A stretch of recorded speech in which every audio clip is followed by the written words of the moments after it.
बिस्मिल्लाहिर्रहमानिर्रहीम। अस्सलाम वालेकुम। सेकंड ईयर पाकिस्तान स्टडीज के एक और लेक्चर के साथ हाजिर है। अच्छा जी, हमने पिछले जो हमारा एक लेक्चर हो चुका है उसमें हमने एक लॉन्ग क्वेश्चन, पहले चैप्टर का एक लॉन्ग क्वेश्चन कवर किया था। इंशाल्लाह आज कोशिश होगी कि फर्स्ट चैप्टर के बाकी जो दो लॉन्ग क्वेश्चन हैं उसको भी कवर करें। अच्छा जी, इस वक्त अगर आप देख सकें तो आपकी स्क्रीन पे नोट्स आ चुके हैं। ये उर्दू के नोट्स हैं और इसके बिल्कुल बराबर में इंग्लिश के नोट्स। अच्छा जी, टॉपिक आप सामने देख ही रहे हैं, मैं फिर भी आपको एक दफा और इसको हाईलाइट करके दिखा देता हूँ। हमारा टॉपिक है मुस्लिम लीग के कयाम के असबाब, यानी मुस्लिम लीग को क्यों बनाया गया, मुस्लिम लीग के बनने का रीजन क्या था, वो कौन से फैक्टर्स थे जिनकी वजह से मुस्लिम लीग को बनाया गया। अच्छा जी, यही चीज यहाँ पर इंग्लिश के नोट्स में भी मौजूद है। ये रहा formation of all India Muslim league. दोनों जो जो नोट्स इस वक्त ओपन है ये ट्रांसलेशन नहीं है, तो इसमें जरा आगे पीछे चीजें हो सकती हैं। तो पहले मैं उर्दू में बता देता हूँ, देन उसके बाद इंग्लिश में बता रहा हूँ, क्योंकि दोनों में एक एक वन बाय वन करके बताना जरा मुश्किल है। बिकॉज यहाँ पर जो मैं टूल सिलेक्ट करता हूँ मुझे पहले उसको हटाना पड़ता है, फिर दूसरी तरफ जाना पड़ता है, तो इसलिए पहले मैं एक तरफ बता रहा हूँ। अच्छा जी, यहाँ पे आप इसको लिखेंगे कैसे। आपने जब ये हेडिंग दी, सबसे पहले मेन हेडिंग तो आपकी यही वाली आ जाएगी, उर्दू वाले बच्चे यहाँ पे मुतवज्जो हो। देन इसके बाद आपने पस मंजर यानी बैकग्राउंड बताना है कि वो कौन से फैक्टर्स थे, वो कौन से रीजंस थे जिनकी वजह से मुस्लिम लीग को बनाया गया, ये मुस्लिम लीग बनी। वो कौन से फैक्टर्स थे हमने पढ़ा, वो फैक्टर्स ये थे कि कांग्रेस तो बन चुकी थी लेकिन कांग्रेस सिर्फ हिंदुओं की नुमाइंदगी कर रही थी, उसमें मुसलमान मौजूद थे, लेकिन कांग्रेस इसका दावा ये था कि हम हिंदुस्तान की तमाम कौमों की नुमाइंदगी करेंगे, हम हिंदुस्तान की तमाम कौमों को उनके हुकूक दिलाएंगे, तमाम कौमों की बात आगे बढ़ाएंगे। लेकिन ऐसा कांग्रेस कुछ भी नहीं करती। कांग्रेस में हिंदू इतनी बड़ी तादाद में आ गए थे कि हिंदू डोमिनेट कर गए थे कांग्रेस को। लिहाजा कांग्रेस जो कि अंग्रेज सिविल ऑफिसर ए ओ ह्यूम ने बनाई थी, वो कांग्रेस अब सिर्फ हिंदुओं की नुमाइंदा जमात बन गई थी, जिसकी वजह से मुसलमानों को अपनी नुमाइंदगी के लिए एक नई सियासी जमात बनाना जरूरी थी। कांग्रेस के मुस्लिम लीग के बनने के जस्ट पिछले साल हमने देखा कि बंगाल की तकसीम होती है, जिसमें जो कि हिंदुओं के खिलाफ या हिंदुओं को नुकसान हो रहा था उसमें। तो कांग्रेस बजाय इसके कि न्यूट्रल रहती कि मुसलमानों को फायदा, हिंदुओं को नुकसान हो रहा था और कांग्रेस दोनों की नुमाइंदगी कर रही थी, तो बजाय इसके कि कांग्रेस न्यूट्रल रहती, कांग्रेस ने वहां हिंदुओं का साथ दिया, जिसकी वजह से मुसलमानों के जहन में एक नई सियासी जमात का जो इरादा था वो और पुख्ता हो गया। ये रहा 20वीं सदी के आगाज में बास वाकयात ऐसे हुए, वाकयात वही है जो अभी मैं बयान कर। और सर सैयद के ख्यालात वगैरह जो थे, सर सैयद मुसलमानों को सियासत से दूर रहने की तलकीन करते थे, बिकॉज उनको पता था मुसलमान अभी इतने मैच्योर नहीं। लेकिन सर सैयद के इंतकाल भी हो चुका था, सर सैयद के इंतकाल के बाद अब कौन होगा जो मुसलमानों को इस तरह से लेके चलेगा। लिहाजा अब मुसलमानों ने खुद अपने आप को अपनी नुमाइंदगी करने का फैसला किया, और सर सैयद की बनाई हुई तंजीम Mohammedan Anglo Oriental Mohammedan educational society, और उन्होंने अपनी जिंदगी मोहम्मदन डिफेंस एसोसिएशन जो बना ली थी, उसका इजलास हुआ। ये आई गेस 22nd इजलास था। और यहाँ पे तकसीम बंगाल 1905 का फैक्टर भी आता है, इसीलिए 1906 30 दिसंबर, यहाँ पे डेट मेंशन नीचे होगी, मैं यहाँ पे आपको अभी से बता रहा हूँ, बल्कि ये रहे मुस्लिम लीग के कयाम के असबाब। ये रहा 30 दिसंबर 1906 को नवाब वकारुल मुल्क और मौलवी मुश्ताक हुसैन की जेर सदारत मुस्लिम लीग का इजलास, मुस्लिम लीग का कयाम अमल में आया। और नीचे फैक्टर्स मौजूद है, वो कौन से फैक्टर्स, वो कौन से रीजंस थे जिनकी वजह से ये कयाम अमल में आया। मुझे इसको पहले रिमूव करना पड़ेगा नीचे जाने से पहले।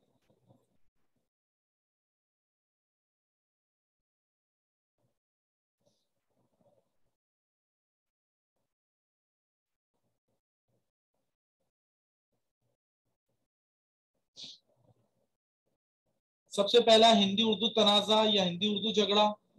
हम देखते हैं कि अच्छा, ये एयर्स आप लोगों को मैं हाईलाइट कर रहा हूँ क्योंकि एयर्स लिखना जरूरी है, आपकी बात में एक ऑथेंटिसिटी आ जाती है, एक आपकी बात में पुख्तगी वजन आ जाता है।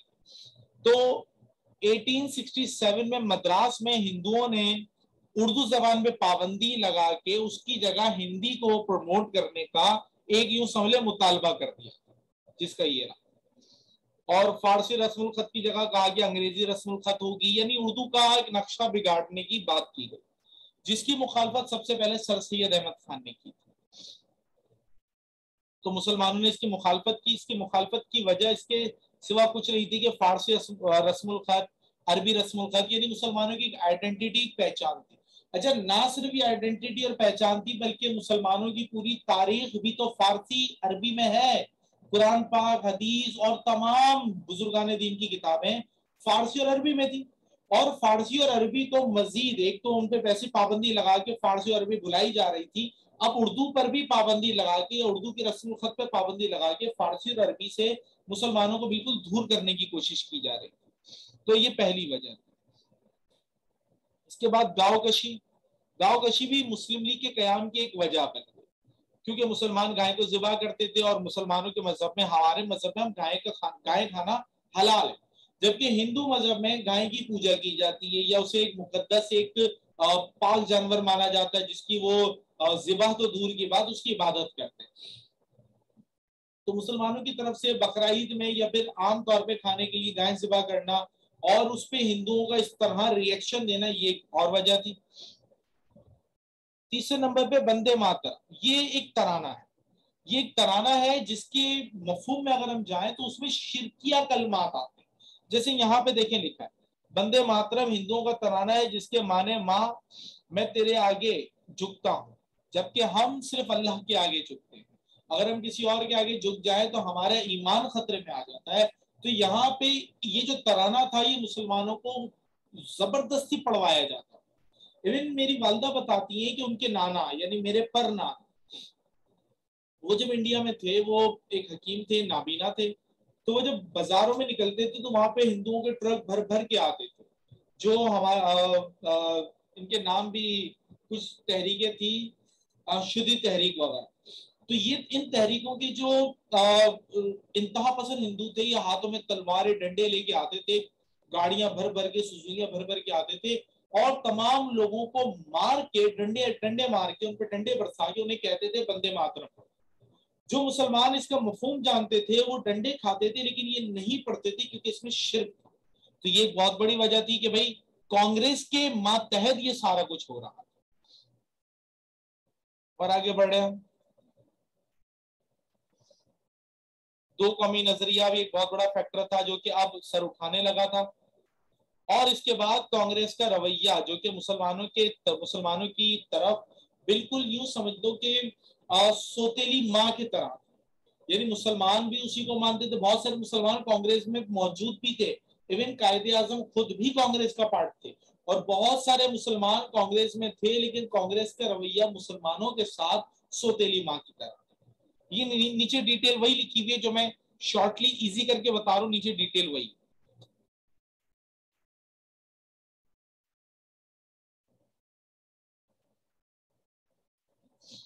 माशी हालात, मुसलमानों के माशी हालात भी बहुत बुरे होते जा रहे थे, और कांग्रेस मुसलमानों को सपोर्ट करने के बजाय टोटल जो नवाजिशात हैं, जो नवाजा जा रहा है या जो मदद की जा रही है, वो हिंदुओं की जा रही है। इसी तरह तकसीम बंगाल, बंगाल की तकसीम की गई, जो अभी स्टार्ट में मैंने बताया था, ये भी एक बहुत बड़ा फैक्टर रहा। शिमला वक्त की कामयाबी, ये जरा और मैं स्क्रॉल डाउन करता हूँ फिर बताता हूँ।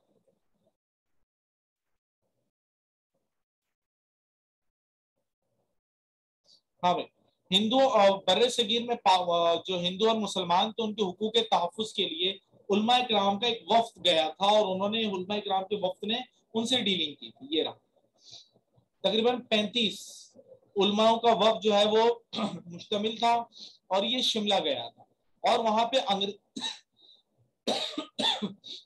अंग्रेजों के वॉइस रॉय लॉर्ड मिंटू जो थे उनसे मुलाकात की थी, और अपने मुतालबात रखे थे, जिसमें कामयाब भी हुए। अच्छा, ये जो मुस्लिम लीग बनी, मुस्लिम लीग के बनने के मकासद क्या है, रीजन क्या है, वो तो फैक्टर बता दी जिनकी वजह से मुसलमान मजबूर हुए, मुस्लिम लीग बनाई। अब मुस्लिम लीग को जब बनाया तो ये कहा भाई हम ये पॉइंट करेंगे। वो क्या, थोड़ा सा और स्क्रॉल डाउन कर,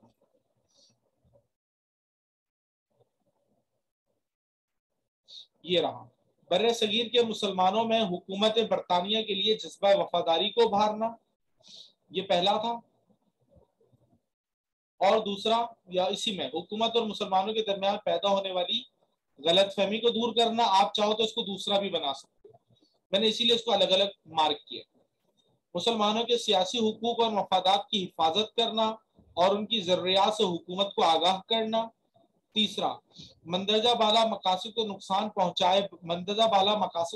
पहुंचाए बगैर बर्रे सगीर की दूसरी अक़वाम के साथ ताल्लुकात कायम करना। ये चार फैक्टर, ऐसे तो इसमें तीन लिखे लेकिन चार है। ये वो चार मकसद थे जो कांग्रेस ने इंट्रोड्यूस करवाए थे, कांग्रेस ने बताए थे कि ये चार हमारे, सॉरी मुस्लिम लीग, ये चार मकसद है जिनकी वजह से मुस्लिम लीग को बना रहे। रीजन क्या था बनाने का, वो हम डिस्कस कर लिया हमने कि चार मकसद है जिन पे मुस्लिम लीग काम करेगी। अच्छा, अब यही चीज मैं जरा अंग्रेजी वालों को भी बता दूं। हाँ भाई,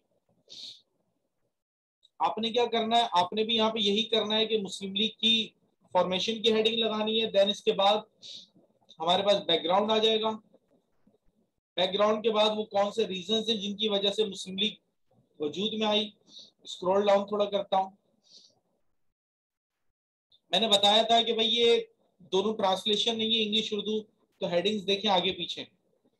हिंदी उर्दू कंट्रोवर्सी, अभी बताया था हिंदी उर्दू तनाजा, उर्दू जबान को जो मिटाने की बात की जा रही थी। टू नेशन थ्योरी, उर्दू में टू नेशन थ्योरी चौथे या पांचवें नंबर पे थी या दूसरे पे। वंदे मातरम,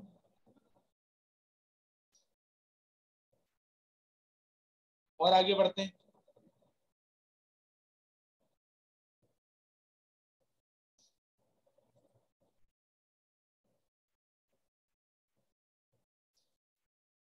कांग्रेस एटीट्यूड, ये अगेन वही घायज़िबा करने वाली बात,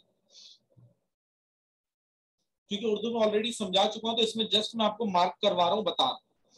ये लॉन्ग क्वेश्चन है तो ये लिहाजा शॉर्ट नहीं होगा। ये रहा पार्टीशन ऑफ बंगाल, ये सारे पॉइंट। अच्छा, मैं, आप अगर मुझसे नोट्स लेते हो ना तो इंग्लिश उर्दू दोनों के ले लो। अगर इंग्लिश आप याद कर रहे हो, कोई चीज नहीं समझ आ रही कि क्या है, तो उसको उर्दू में एक दफा पढ़ लिया करो ताकि इंग्लिश में समझ आ जाए, क्योंकि कोई चार्जेस तो है नहीं, दोनों ही नोट्स ले लो। जो मुझसे मांग रहे हैं मैं उसको दोनों ही प्रोवाइड कर। और ये रहा इकोनॉमिकल प्रॉब्लम। बाकी ये रहा aim and objective of Muslim League, तो ये रहा to promote among Muslims of India feeling loyalty to the British government and remove misconceptions, यानी गलतफहमियां दूर करना। दूसरा, to protect and advance the political rights and interests of the Muslims of India. तीसरा, to promote among Muslims of India hospitality toward other communities without, और ये वही वाला point जो हमने वहां पे पढ़ा है। तो ये चार पॉइंट यहाँ पर भी, ये चार पॉइंट वहां पर। अच्छा जी, इसके बाद दूसरा जो हमारा लॉन्ग क्वेश्चन है उस पर भी आ रहे हैं हम, लेकिन उससे पहले मुझे जरा ये बता दें कि किसी को यहाँ तक कोई प्रॉब्लम तो नहीं है। उसके बाद कायदे-ए-आज़म के 14 नुकात वाला हमारा सवाल, जल्दी से पहले मुझे बता दें किसी को प्रॉब्लम तो नहीं है यहाँ तक, फिर हम आगे कंटिन्यू करेंगे।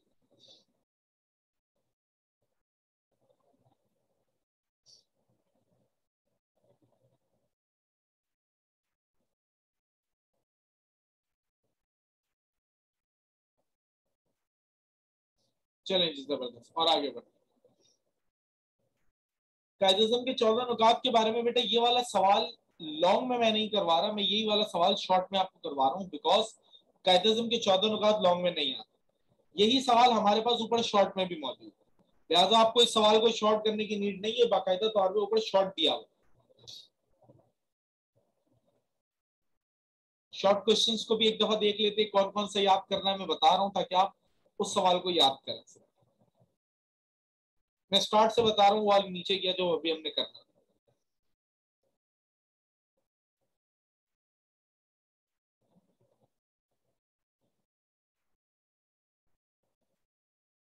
हाँ भाई, यहाँ से हमारे शॉर्ट क्वेश्चन शुरू हो रहे हैं। ये वाला जो है ना, हिंदू मजहब में जातों की तादाद, ये जरूर देख लें। हिंदू मजहब में जातों की तादाद ये देख लेना क्योंकि ये पूछा जाता है कि इस्लाम के आने से पहले बर्रे सगीर में हिंदू मजहब कितनी जातों में डिवाइड थे। ये सवाल एक आध बार मैंने 5 में देखा। तो अगर ऐसा होगा ना तो आपने यहां से लिखना होगा, ये आपका जवाब है।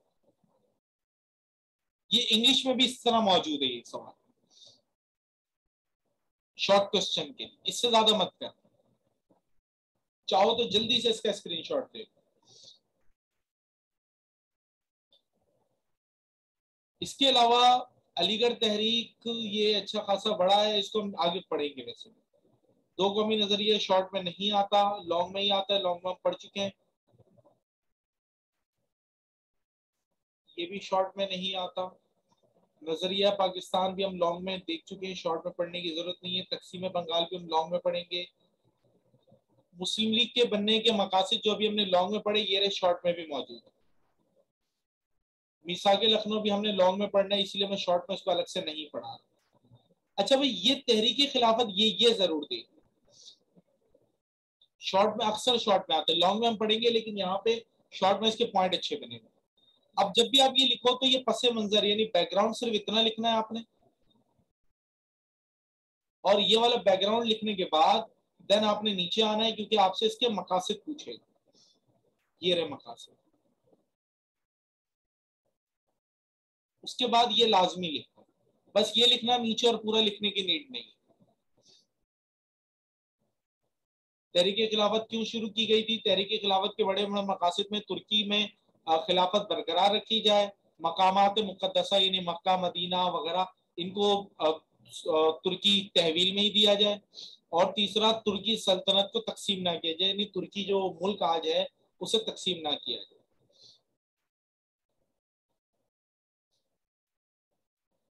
नेहरू रिपोर्ट लॉन्ग में, शॉर्ट में कायदे के 14 नुकात में से आपको अगर आता भी है ना 5 या 6 नुकात लिखने होते हैं, तो ये रहे 5 नुकात लिखने काफी, ये 5 नुकात ही देख लेना बहुत है। ऊपर थोड़ा सा तारुफ जरूर आएगा, ये बात याद रखना। जब भी कोई सवाल लिखो कोशिश किया करो उसमें तारुफ लिखा था। तो ये रहे 5 नुकात, ये आपके सवाल का जवाब है। आप चाहो तो तारुफ को और ज्यादा शॉर्ट कर सकते हो। खुतबा इलाहाबाद लॉन्ग में आता है, शॉर्ट में नहीं आता। राउंड टेबल कॉन्फ्रेंस भी लॉन्ग में आएगा। करारदाद पाकिस्तान भी लॉन्ग में है। क्रिप्स कमीशन भी लॉन्ग में है, ये भी लॉन्ग में है। शिमला कॉन्फ्रेंस भी लॉन्ग में है। बस इतना ही। इंग्लिश में भी यही चीजें बता देता हूँ, और इसके बाद हमारा पहला जो चैप्टर है वो कंप्लीट हो जाएगा। बेटा ये रिकॉर्डिंग हो रही है, टेंशन ना लें इसकी। आपको रिकॉर्डिंग मिल जाएगी, तो आप इसको एक दफा नहीं, 2 बार नहीं, 10 बार देख लें, टेंशन ना लें। क्योंकि ये पूरी जो लेक्चर में दे रहा हूँ ये रिकॉर्ड हो रहा है।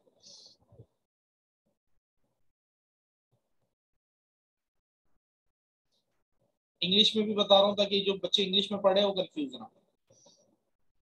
ये रहे शॉर्ट क्वेश्चंस, यहाँ से हमारे स्टार्ट है। अगर वो वाला सवाल आता है जो भी मैंने बताया था, ये रहा। शॉर्ट कर सकते हो आप इसको पढ़ के, अपने ऑन वर्ड्स में भी शॉर्ट कर सकते हो। ये वो हिंदुओं की जातों वाले सवाल।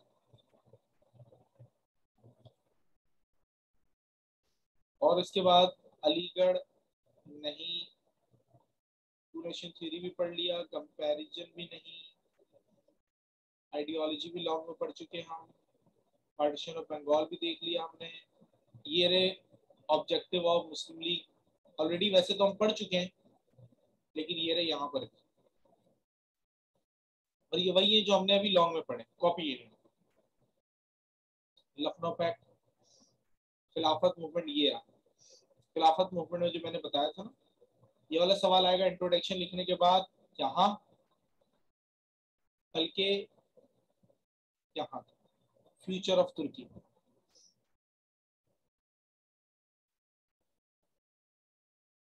Future of Turkey. मैं इसको और मार्क भी कर दूँ,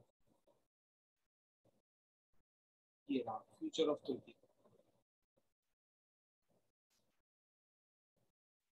देन उसके बाद इसके गोल्स भी, ये रहे गोल्स, मकसद। सबसे इंपॉर्टेंट ये इसके मकसद, ये लिखना बहुत इंपॉर्टेंट है, ये स्किप ना कर दें। और आगे बढ़ रहे, नेहरू रिपोर्ट भी नहीं, 14 पॉइंट ऑफ कायदे आजम जो मैंने बताया उसमें से जरा सा जूम आउट कर,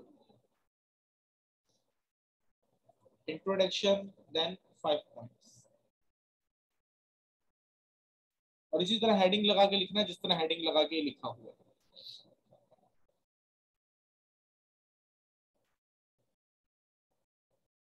इलाहाबाद एड्रेस भी नहीं, राउंड टेबल कॉन्फ्रेंस भी नहीं, पाकिस्तान रेजोल्यूशन भी नहीं, ये सब लॉन्ग में हम करेंगे कवर। जी, तो यहाँ पर हमारे पास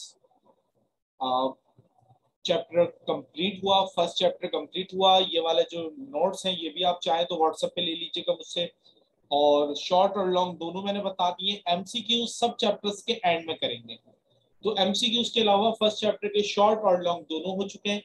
किसी भी किस्म का कोई कंफ्यूजन हो नोट्स में देख लेना, अगर फिर भी समझ ना आए तो फिर मुझसे पूछ लें।